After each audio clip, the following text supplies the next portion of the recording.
What's up everybody, my name's Frankie W and welcome back to my life. I'm here to do my July and August reading wrap up. As you can see, things got exceedingly interesting these couple of months. Okay guys, let's start with the month of July. In July I read 11 books. One was an audiobook, the other 10 were physical books, and then I would say that maybe three of them were fiction books, and the other 8 were graphic novels or manga. So that's also why so many were read in these months. I came home for a couple days and it was just read. So the first book that I read in July was The Ballad of Songbirds and Snakes. I've been reading this book for literal months and I finally finished it. For those who don't know, The Ballad of Songbirds and Snakes by Suzanne is actually a prequel to the Hunger Games series. The Hunger Games, however, follows Katniss Everdeen as she goes into the 74th Hunger Games after volunteering for her sister. Subsequently, the second book follows the 75th and the aftermath in the third book of the trilogy, and it's a lot of dystopian society, dismantling a dystopian society, and all of that jazz. This is the prequel, so this is a lot of building the dystopian society that we now know. This follows President Snow, who is our main antagonist and dictator of the book series, but this is like before he's powerful. This is when he's kind of just like a regular rich guy whose family was poor during the war, his life leading up to him gaining power.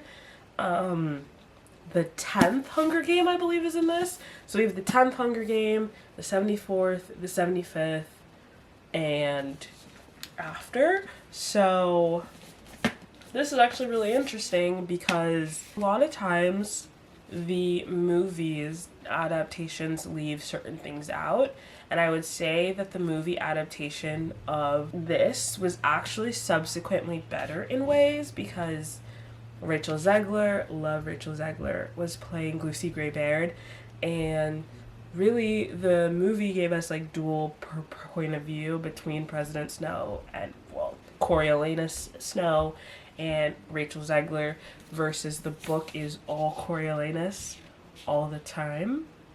Oh, I said Coriolanus and Rachel.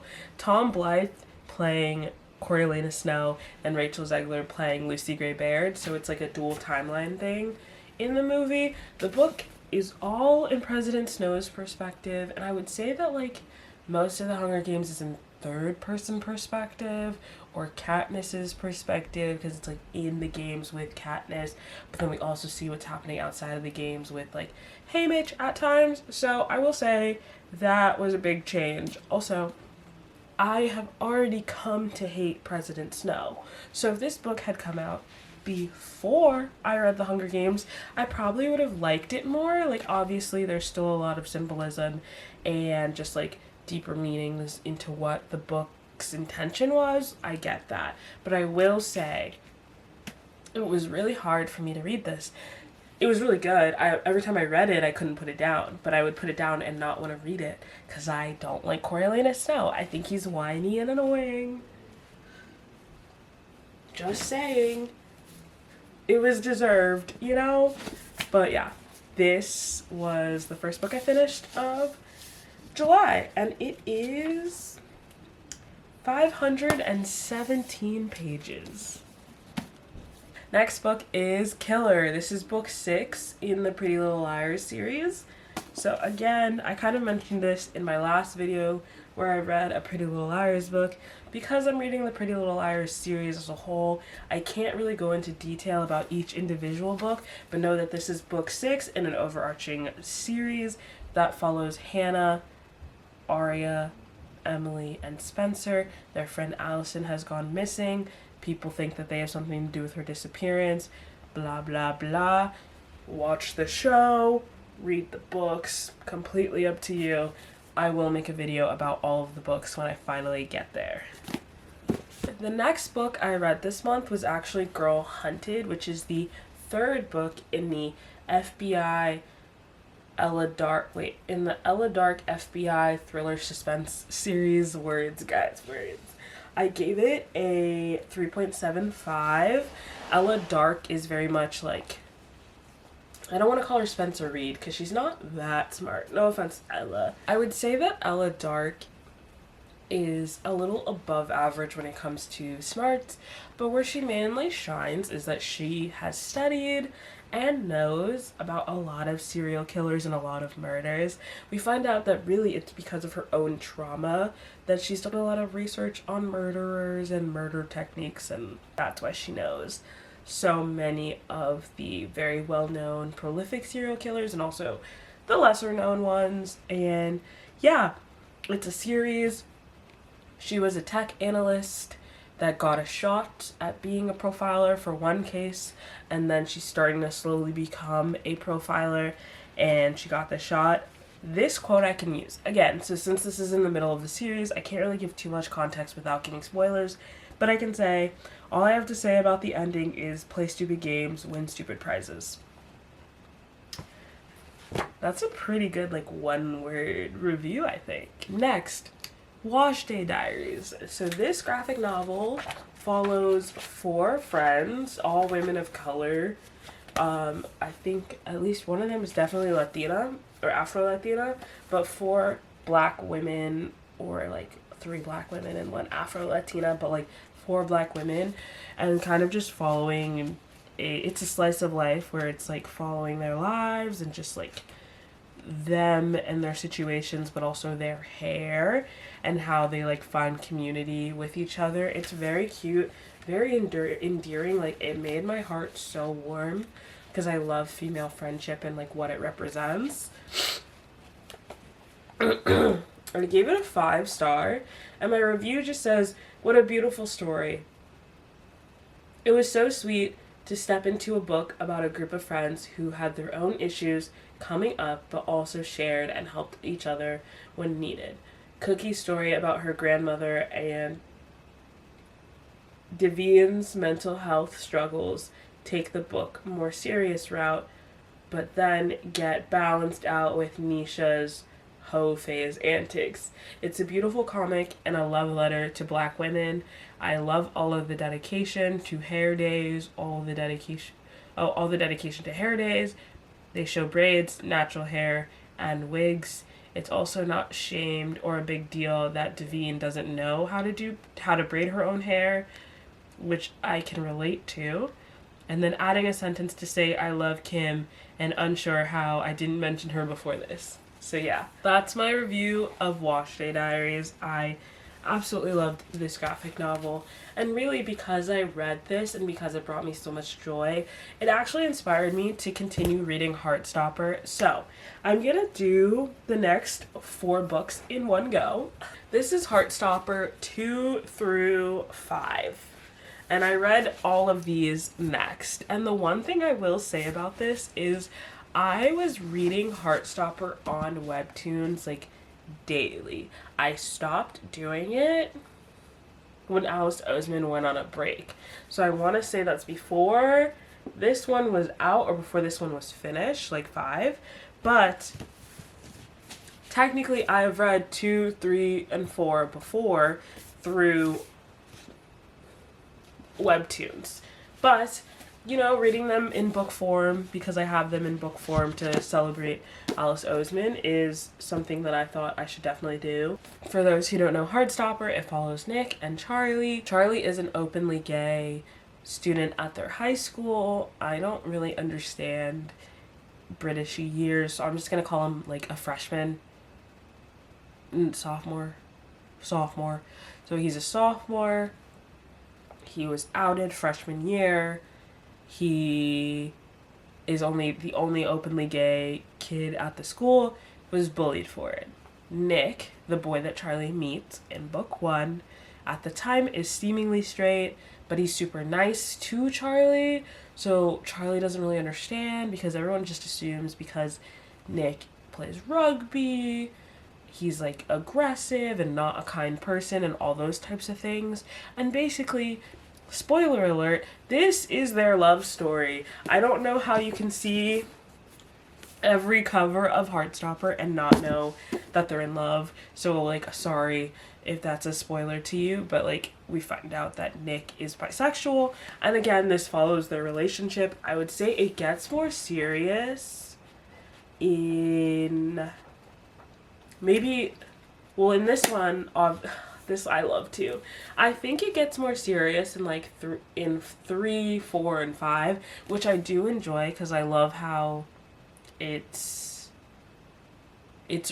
realistic in a way. Like it's joyful, which is something that I don't understand. Like the Netflix show is so joyful and people were complaining because it wasn't super explicit or because it wasn't super realistic. But I think the Netflix show does such a good job of focusing on also our side characters, so we have more representation of our lesbian couple, also more representation of our ace character, and representation of our trans character in a straight relationship. Like, it's such a good representation of so many people, but the book series really focuses on these two boys, and honestly it's so cute, and it's just like you kind of wish you had that friend group or you had that great love affair in high school. And I think like that, it just makes me feel wistful and like really happy for people who get to like have this type of experience in school, you know, like knowing who you are and having a friend group that supports you in high school. I think makes like a really big difference. Book 3, same thing, except they do a school trip in this, and then it gets a lot more serious, talking about like certain mental health and like other health concerns, and it's like, I guess this is also when Nick and Charlie's relationship becomes more of a public thing, because before this it's been kind of a secret. And then I just really quickly, I'll just do 4 and 5 together. As I mentioned, these are just more serious. I feel like you can't really talk about 4 or 5 without reading the first 3, but 5 was the first one that I read that I went into it like not knowing anything, and I just absolutely loved it. It meant so much to me. I love the artwork. I love just seeing them grow up, which is so silly because they're not real people, but like seeing the relationship grow stronger, seeing them grow up together. Nick is like looking at colleges right in this one, and it's such an interesting conversation about like my own personal opinion. I don't think where you go to college should ever depend on anyone else, but like having that conversation, like whether or not he wants to go to school where he can be near Charlie. Like, I think that's a real conversation that some couples need to have, and it was really cute. Anyway, oh, university road trip itinerary. It does say that on the back, so not really a spoiler. These are the last things I read in July. We have My Hero Academia Volume 5, Volume 6, and Volume 7. So I mentioned in one of my previous wrap-ups, My Hero Academia is a story following Midoriya Izuku, who is someone born without a quirk in a world of quirks, which is basically he was the only person born without a superpower. I absolutely love this book. I love this manga, and I also love the anime. I do think more people should watch it, and we're getting more just characterization of his other classmates and learning more about the other people in his life. And then the speech bubble, I never read this in the last one, so I'll just read that. What would the world be like if 80% of the population manifested superpowers called quirks? Heroes and villains would be battling it out everywhere. Being a hero would mean learning to use your powers, but where would you go to study? The Hero Academia, of course, but what would you do if you were one of the 20% who were born quirkless? And then it gives a synopsis that's specific to that volume. So yeah, continue reading these. In August, I only read 2 books, and only one of them was physical. It's volume 9 of My Hero Academia, so I literally just gave a synopsis. So I'll just say, this is volume 9. This is when summer camp begins, I believe. Yes. Oh, wait. Is this the final exam or after? Oh, it's final exam and then summer camp. So that's what 9 is. And since I already talked about the other manga, I just went through with that. Other thing I read, I listened to the audiobook of The Princess Diaries. I have literally never read The Princess Diaries. I've only ever seen both movies. I love Anne Hathaway and I love The Princess Diaries, so I thought it was about time that I read the book series. So this is the review I wrote. Oh, and for those who don't know, I guess what's interesting is the book is different from the movie. So I could give you the movie synopsis and part of it is wrong. Okay. I would say the biggest difference between The Princess Diaries, the books, and the movies is Mia's father is alive. And that's not a spoiler because her dad is not alive in the movies. So we never meet his character. In the books, it all kind of happens because of her father. So I would also say audiobook person who like read it, it's Anne Hathaway, which queen. She kind of does a little accent when she's like pretending to be her grandma or grandmère and when she's pretending to be her father, and I love that. And I love that the first one was read by Anne Hathaway. I thought that was so cute. But anyway, Amelia Thermopolis, or Mia Thermopolis as she likes to call herself, basically has this like kind of double life where she just thinks her dad is kind of like rich. They like go to the slopes and they do these things but never anything else, versus when she spends time with her mom in New York. Oh god, not me not remembering where they are. But basically one day Mia's dad is in the city to talk to her and she doesn't really understand why, and then we find out that because of his anatomy he can no longer have any other kids, so Mia is his heir, his sole heir to the throne.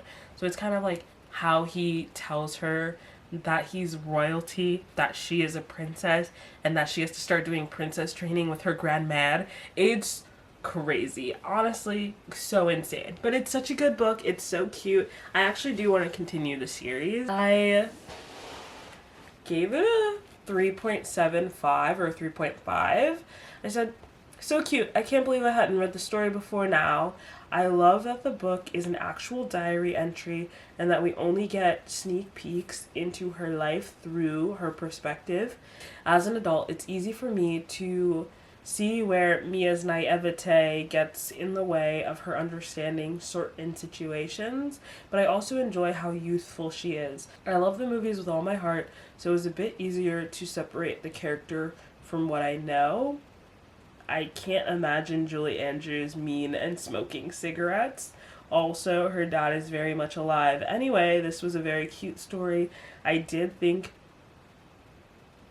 that at least I want to read the second book. It was endearing and honestly not as cringy as I expected. Anne Hathaway is reading the audiobook. Was a 10 out of 10 decision. She will always be my princess. Sorry, I don't know what just happened trying to read that, but I will say that Mia is younger in the books versus in the movies. Obviously Anne Hathaway just being older when she like took the role, but like, oh my goodness, like you can really tell when reading about her naivete, like the way that she just says certain things and it's like her not understanding certain things, and I was like, oh baby, you're like 14. Like, wow, you don't understand that this guy is disgusting. Like, it was so insane. But it's such a good book, and I really did enjoy it. And at least I'll read the next one, like, second, I think. So I read The Princess Diaries first, and then I read Volume 8 of My Hero Academia, but I just set them in reverse order. But that is everything I read, including the two audiobooks that are not here. That's everything I read in July and August. Thanks so much for watching. You can watch my other recaps down below and above and on the end screen. And yeah, see you in the next one.